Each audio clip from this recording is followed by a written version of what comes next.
अशा महत्त्वाच्या गोष्टी ज्या तुम्ही कोणाकडूनही फुकट घेत असाल तर त्या त्वरित थांबवा. रुमाल कधीही कोणाकडून फुकट घेऊ नये किंवा मोफत घेऊ नये, यामुळे नातेसंबंध कमजोर होतात. यासोबतच मीठ सुद्धा कोणाकडूनही मोफत घेऊ नये. ज्योतिषशास्त्रानुसार मीठ मोफत घेतल्यानं तुम्ही कर्जबाजारी होऊ शकता, अनेक आजार सुद्धा तुम्हाला होऊ शकतात.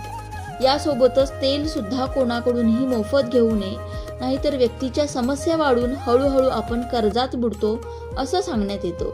यासोबतच सुई सुद्धा कोणाकडून मोफत घेतल्यानं आपल्या कुटुंबात भांडणं निर्माण होतात आणि जीवनात संकट येतात असं सांगितलं जातं. त्यानंतरची वस्तू म्हणजे माचीस. माचीस सुद्धा आग दर्शवते, म्हणून कधीही कोणाकडून माचीस मोफत घेऊ नये. मात्र यापैकी कोणतीही वस्तू जर तुम्ही कोणाकडून घेत असाल तर त्याच्या बदल्यात काही ना काही वस्तू त्यांना परत द्यावी असं सांगण्यात येतं. व्हिडिओ आवडल्यास लाईक सबस्क्राईब करा. श्री स्वामी समर्थ.